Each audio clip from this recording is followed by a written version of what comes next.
tanpa bapak. Dan kamu juga udah bisa sendiri tanpa bapak. Untuk apa bapak ada di sini? Ibu Lestari. Bu, yang sabar ya Bu. Kita berdiskusi di sini tanpa ada yang saling gontok-gontokan ya. Itu tidak menyelesaikan masalah. Malahan energi kamu habis nantinya ya. Iya, ibu terus tanya buat apa. Ini mungkin gak ada artinya buat ibu, tapi penting buat anak-anak ibu. Ibu pengen anak-anak ibu bahagia kan? Anak-anak sudah bahagia tanpa bapaknya. Buktinya dia udah mandiri semuanya. Iya, mereka ingin ketemu dengan bapaknya. Untuk apa? Kalau menikah, dia butuh bapaknya. Ali selama ini juga pasti ingin tahu di mana keberadaan bapaknya. Bapaknya sudah tidak punya hak apapun karena dia udah pergi ninggalin anak-anaknya. Iya memang nggak ada. Segitu dendamnya karena dia punya cewek lain zaman dulu. Iya, sampai sekarang. kelihatannya segitu sakit ya. Sakitnya sampai segitunya. Iya. Jadi ibu Karena nggak akan. kamu nggak mengalaminya kan? Iya, saya mungkin nggak bisa merasakan. Tapi saya cuman bisa ya bukannya berpesan ya, tapi mungkin coba untuk mengetuk hati ibu. Mudah-mudahan masih ada sisa sedikit rasa apa ya? Kasihan anak-anak ibu. Kasihan mereka. Sebenarnya dari kecilnya kayak Mbak Aci mungkin selama ini nggak enak sama ibu. Ikutin seolah-olah dia nggak mau ketemu bapaknya. Tapi padahal tadi ibu bisa dengar langsung kan. Dia masih pengen ketemu sama bapaknya. Untuk apa? Ya ibu nggak bisa tanya buat apa. Anak tetap punya hak untuk ketemu bapaknya. Untuk apa juga? Mungkin bukan untuk merubah sejarah, nggak ada niat untuk merubah sejarah. Nggak ada yang berubah kan? Betul. Nggak akan ada yang berubah kalau mereka ketemu bapak-bapaknya. Tapi seenggaknya mereka tahu bapaknya ada di mana dan gimana kondisinya. Dan mereka tahu bapaknya ada tapi tidak peduli. Mak, jangan emosi. Saya tuh cuma takut ya kayak takut nggak ketemu sama bapak lagi gimana? Kita belum saling memaafkan. Kasihan nanti bapak gimana? Kamu iya juga loh. Ntar lagi kamu kan Aku nggak mau nyesel ya, kamu Mak. mau durhaka sama emak kamu sendiri. Bukan dengerin, gitu, dengerin. Mak. Almarhum kakak meninggal, aku nggak ketemu. Sekarang apa salahnya? Aku belajar dari kesalahan kita yang lalu. Itu juga karena keegoisan emak kan. Kalau bapak kamu memang sayang sama anak-anaknya. Udah ikhlas. Mak, gimana ya ini benar juga sih kata Kali tuh benar, gimana dia cari bapak dan supaya kita tuh juga bisa ketemu dia dan ya udah kita maafin dia. Ini bulan suci. Aku mau lebaran sama bapak. Aku pengen semuanya kumpul. Walaupun emang status emak sama bapak tuh udah beda gitu, udah bukan sama-sama lagi. Baik. Kita udah tenang. Berapa kali lebaran kita nggak ketemu dia udah tenang. Ya baik. Untuk Semoga apa? habis ini dengan ciri-ciri yang kita berikan di Tulung Agung dan mungkin juga tim kita akan membantu mencarikannya lebih lanjut. Dan jangan sedih ya. Soalnya juga saya yakin masih hidup kok, still alive. Kalau nggak saya nggak mungkin gambar seperti ini. Ini ada gambar seorang pria, di belakangnya ada api. Api itu ibarat kata api yang kebakar, dia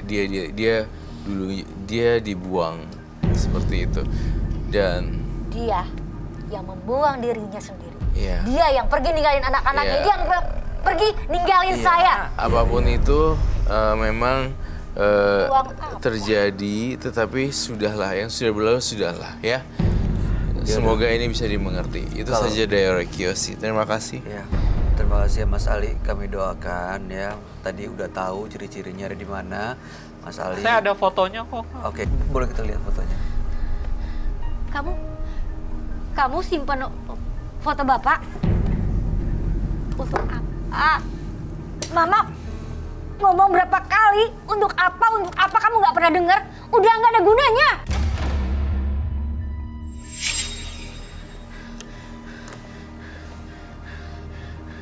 Sabar ya Bu. Mana boleh saya lihat? Oh ini.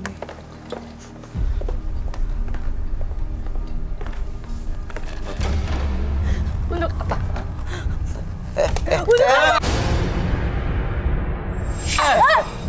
Untuk apa sih? Jangan. Apa kamu? Gimana nih Kak? Oke. Untuk Ini apa saya kamu buka menyimpan foto dia? semuanya ya, Hah? Kak Roy. Mama ini mungkin sakit hati karena sampai sekarang Mama nggak ada surat cerai sama Bapak. Dan juga warisan Mama nggak dapet. Jadi Iya. jadi Bapak tuh poligami. Bapak pergi kamu udah buang, misahin Nak. Mama karena Bapak dijodohin lagi sama kakek. Ya Allah. Tapi Mak nggak dicerai sama sekali. Sama kakek. Jadi kakek dong yang mau misahin Mak sama Mbak dong, Kak. Udah ikhlasin, kakek juga udah nggak ada kan. Tapi sebenarnya berarti ada keluarga. Sampai hari ini juga Mama Bapak sebenarnya nggak ada ikatan cerai sama sekali. Seperti itu. Untuk apa diingat? Iya kalau gitu Tapi berarti. apakah salah kita sebagai anak pengen berbakti sama kedua orang Iya, tua kita? Berarti memang ibu harus ketemu untuk menyelesaikan masalahnya, untuk menyelesaikan statusnya seperti apa sebenarnya. Karena ibu juga kan berarti kalau misalnya udah nggak bersama-sama lagi ya, udah nggak sebagai suami istri, berarti kan emang harus secara hukum agama juga harus diselesaikan. Biar urusannya benar-benar jelas, benar-benar selesai. Dan anak-anak juga nggak nyimpan rasa penasaran terus-terusan. Apalagi pernah kehilangan kakaknya sampai meninggal, Ali nggak sempat ketemu. Jangan sampai nanti justru ketemu bapaknya udah berbentuk batu nisan. Iya. Ya memang itu pantas buat dia. Iya mungkin pantas, tapi nggak Iya. pantas, nggak adil Iya. buat anak-anak ibu. Semoga dapat jalan yang Iya. terbaik. Tapi Iya. mungkin juga nggak sih, Mak, kalau Mbak tuh sebenarnya sayang sama Mak, cuma karena tuntutan dari kakek yang emang Iya, udah nggak jodohin. Tapi dia kan harusnya punya sikap sendiri. Oke, Dia harus pertimbangin anak-anaknya, istrinya. baik ibu. Dia bukan anak-anak yang nggak bisa memutuskan. Oke, Ibu Lestari, Mas Ali, udah tahu kan arahnya kemana? Apa yang harus dilakukan setelah ini? Ya mudah-mudahan kami hanya bisa berdoa supaya bisa bertemu dengan bapaknya ya. Mudah-mudahan beliau masih sehat Amin. dan nanti ini orang pria yang mengaku hidupnya dipenuhi dengan salah pergaulan karena kabur dari rumah. Malam hari ini kami akan panggil dia dengan nama samaran. Kami persilahkan Karel.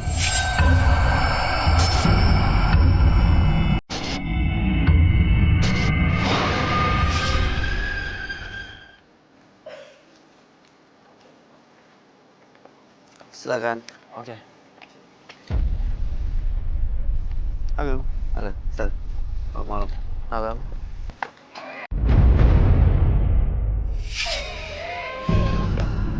Oh, sorry.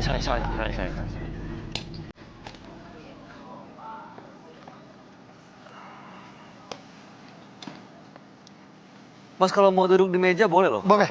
Silakan. Tapi sebaiknya di kursi aja sih, Oh, karena ada oke. tempat. Oh, bukan saya duduk di meja nih. Ya Mas duduk di meja. Oke. Selamat malam Mas Karel. Selamat malam, Mas. Apa yang mau diceritakan malam ini? Saya datang ke sini jadi mau menceritakan kisah hidup saya. Hmm. Ya, dari kecil bahkan dari sekolah SD. Ini mau cerita dari kecil nih. Dari kecil dong. Sampai sekarang. Iya. Ini udah 20 tahun ke atas ini saya. Makanya saya ceritain di sini semuanya. Jadi mau cerita perjalanan hidup sama Perjalanan hidup Ustaz. saya. Iya, selama kurang lebih 20 tahun. Oke. Oke, Silakan. boleh saya cerita lanjutin? Silakan. Oke. Jadi dari kecil bahkan dari sekolah SD saya sudah hidup di jalanan. Nah, saya udah hidup di jalanan dan nyampe sekarang saya banyak teman-teman jalanan bahkan semuanya udah saya anggap sebagai adik kandung saya sendiri. Oh, jadi Mas Karel ini abang-abangnya mereka lah ya? Betul, kurang Oke, lebihnya terus, seperti terus? itu. Makanya saya di sini sengaja datang, setidaknya saya tuh pingin merubah hidup saya yang sekarang.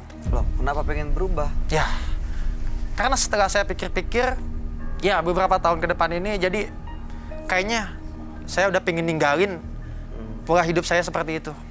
Emang apa yang dilakuin sebelumnya tuh gimana sih Wah. kehidupannya Mas Karel? Banyak, Mas. Ya namanya di jalanan mungkin Mas tahu sendiri kan. Boleh dijelasin nggak? Oke. Supaya tahu. Ya saya kayak copet, ya kan. terus malak, ya kan? Bahkan kadang-kadang saya begal. Ya. Oke. Mas tahu sendiri kan hidup di jalanan seperti apa?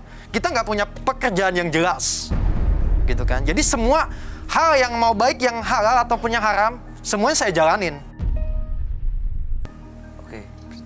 Nah, pengen berubah tuh apa yang bikin tiba-tiba kepikiran? Nah, saya teringat, semakin sini kita umur semakin tua.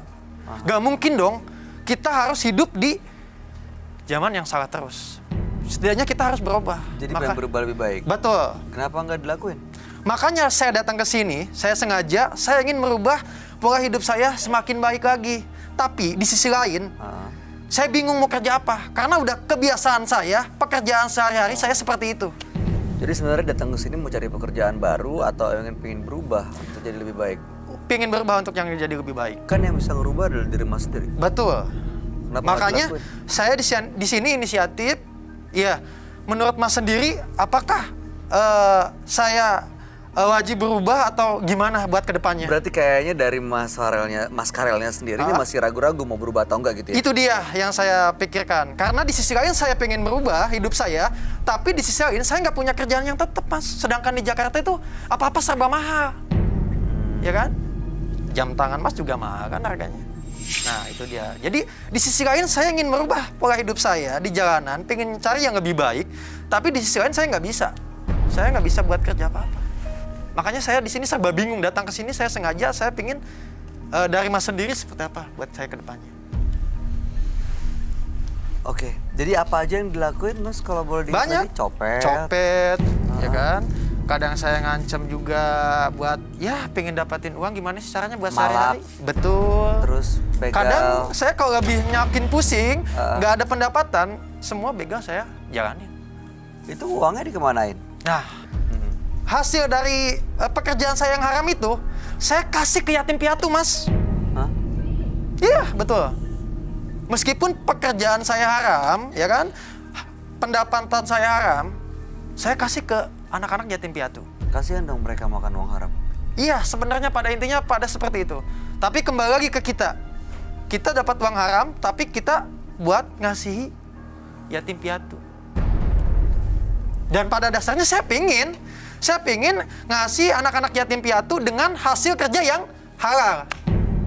Nanti kalau misalnya Mas berubah dan nggak ada penghasilan, gimana nanti ngasih ke mereka? Nah, itu dia yang saya bingung tuh, itu dia. Jadi saya pingin meninggalkan pekerjaan saya di jalanan seperti malak, begal dan lain-lain. Tapi di sisi lain saya bingung mau kerja apa. Sedangkan cari kerja di Jakarta kayak gini susah. Oke, kalau gitu gini Mas, nanti kita coba tanya ya ke teman kita ya, apa pendapatnya, dan mungkin kalau dilihat nih Mas Karel sebenarnya apa potensi yang bisa digali untuk menjadi pekerjaan dan supaya jadi pegangan hidupnya ke depannya ya. Kami akan ajak Mas Karel untuk langsung bertemu dengan sahabat kami. Dia adalah seorang indigo, kami persilahkan Roy Kiyoshi. Sebelumnya, tim Mata Batin sudah memberikan tanggal lahir dan nomor rumah partisipan kepada Roy Kiyoshi. Dengan mata batinnya, Roy akan membaca berdasarkan angka yang kami berikan.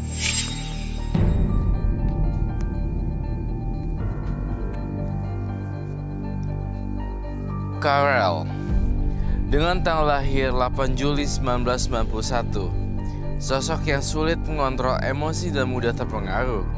Saya melihat ia salah arah dari kehidupannya, sehingga masa lalunya sangat negatif sekali.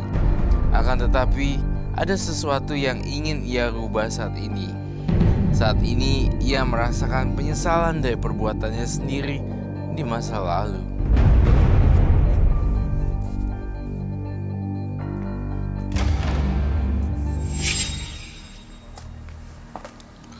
Selamat malam, Bayu. Selamat malam Roy. Silakan duduk. Terima kasih.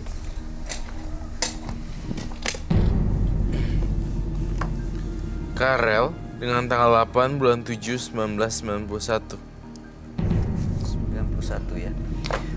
Karel ini sudah cukup lama hidup di jalan. Oke. Yang dia lakukan sejak kecil sampai sekarang ya hal-hal yang biasa kita dengar tentang kehidupan jalanan, oke. seperti copet, malak, begal, dan lain-lain. Mhm. Uangnya selama ini justru tapi digunakan untuk dikasih ke orang-orang yang membutuhkan, Mhm. tapi dari hasil kejahatan. Kayak Robin Hood gitu ya. Semacam itu. Nah, malam hari ini dia datang ke Menembus Mata Batin sebenarnya ingin berubah hidupnya. Dia nggak mau hidup seperti ini terus-terusan. Sudah mulai terbuka. Tapi yang bikin ragu-ragu adalah nanti kalau misalnya saya berhenti melakukan ini, gimana saya dapat penghasilan? Karena kan saya ingin tetap terus bagi-bagi ke anak-anak yang membutuhkan. Oh, Gitu. Betul. gampang kok.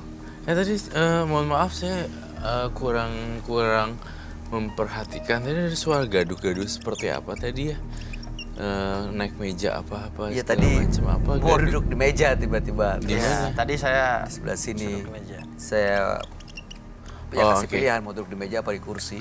Jadi ya baik, terima kasih. Karel, kamu tetap bisa bekerja, tetap bisa menghasilkan pundi-pundi keuangan tanpa harus menjadi